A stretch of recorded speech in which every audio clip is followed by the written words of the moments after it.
ఇదే అన్యాయం అని వస్తే ఆయన మీద కేసు పెడతారు.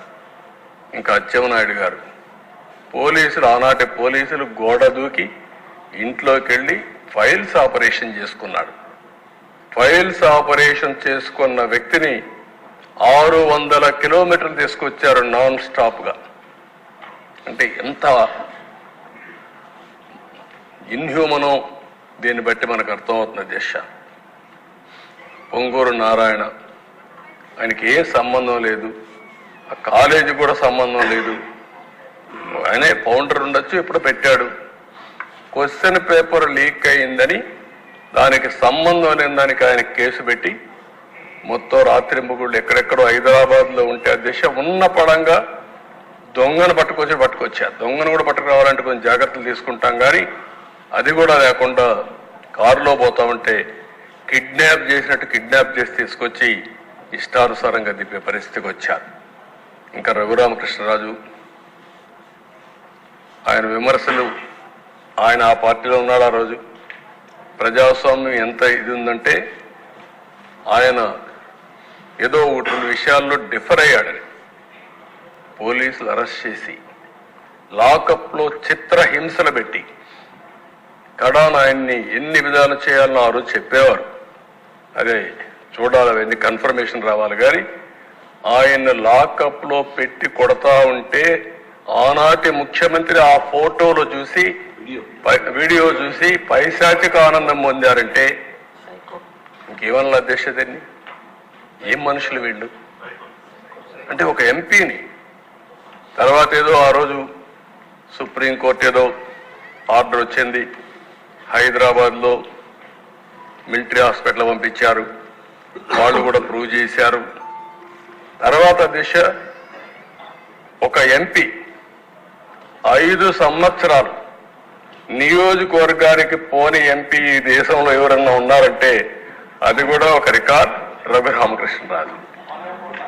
ఎవరు ఉండరు అధ్యక్ష. అంటే ఒక ఎంపీకి సొంత నియోజకవర్గంలో కూడా సెక్యూరిటీ లేదు, వెళ్ళలేడు. ప్రధానమంత్రి వచ్చాడు అధ్యక్ష. ఆయన పాప హైదరాబాద్ నుంచి రావడానికి ఆ రోజు ట్రైన్లో బయలుదేరాడు.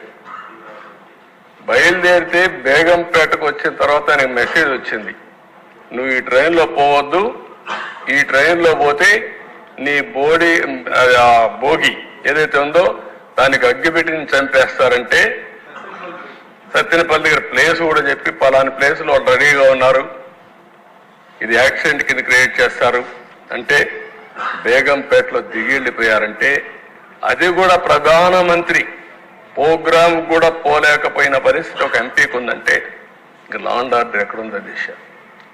నెక్స్ట్ ఇది కొన్ని ఎగ్జాంపుల్స్ అధ్యక్ష. కొమ్మారెడ్డి పట్టాపైన దాడి, ఆ కాళ్లపైన చూడనట్టు కొట్టారు. ఇంకో పక్క బ్రహ్మారెడ్డి, ఆ రోజు ప్రతిపక్షంలో ఉండే ఒక సభ్యుడు మా ఇంటి మీదకి వచ్చాడు. ఎక్స్ప్లెనేషన్ ఏంటి అధ్యక్ష, నా అపాయింట్మెంట్ కోసం కర్రలు వేసుకొని వచ్చాడంట. అంటే ఎంత అర్థం కాదు. నేను ప్రతిపక్ష నాయకుడిని, నువ్వు ఒక వేరే పార్టీ ఇది, మా ఇంటికి నువ్వు ఎందుకు రావాలి? వస్తే ముందు నాకు చెప్పాలి, నా పర్మిషన్ తీసుకోవాలి. కనీసం చెప్పకుండా వచ్చి ఇది చేస్తే ఆనాటి డీజీపీ ఒక మాట అంటాడు అధ్యక్ష, నేను అమరావతికి వస్తామంటే నా మీద చెప్పులు రాళ్లతో దాడి చేశారు. ఆయన స్టేట్మెంట్ ఇస్తాడు డీజీపీ. ప్రజాస్వామ్యంలో ప్రజలకు కోపం వచ్చినప్పుడు భావ స్వేచ్ఛ ఉందని ఒక స్టేట్మెంట్ ఇస్తాడు డీజీపీ. అదే మరి దీనిపైన కూడా వాళ్ళు స్టేట్మెంట్ ఇచ్చే పరిస్థితికి వచ్చారు. మొన్నే పుంగనూరులో రామచంద్ర యాదవ్ ఇంటిపైన దాడి చేయడం, టీడీపీ నేత గాంధీ ఇంటిపైన దాడి చేసి ఆయన కన్ను పోగొట్టడం, ఇవన్నీ కూడా దేశ కొన్ని సంఘటనలు నేను పెడుతున్నా, కొన్ని వందల సంఘటనలు ఇలాంటివి జరిగాయి. నెక్స్ట్ ఇక్కడ దేశ పార్టీ ఆఫీసుల పైన ఒకటి Telugu Desam party national office, Gannavaram party Telugu Desam party, టెక్కల్లో జనసేన కార్యాలయం, ఆఫీసుల పైన దాడి చేసే సంస్కృతి ఎందుకు అధ్యక్ష తెలుగుదేశం పార్టీని పైన చేశారు? గంజాయి పెరిగిపోయింది, డ్రగ్స్ పెరిగిపోయినాయి అని నిరసన తెలియజేసి ప్రెస్ కాన్ఫరెన్స్ పెడితే మీరు ప్రెస్ కాన్ఫరెన్స్ పెడతారా అని చెప్పి దాడి చేసే పరిస్థితికి వచ్చారు అధ్యక్ష. దానిపైన 2 రోజులు నేను నిరసన చేశాను, ఢిల్లీకి పోయి కూడా రిప్రజెంట్ చేశాను. నిన్నటి వరకు కేసు పెట్టే పరిస్థితి లేకుండా ఇప్పుడు కేసులు పెట్టే పరిస్థితికి వచ్చాం.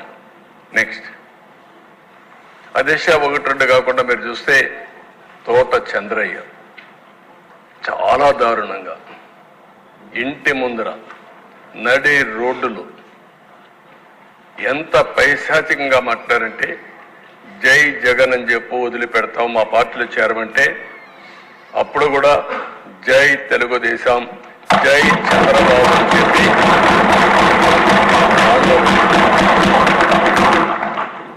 చాలా కర్కశంగా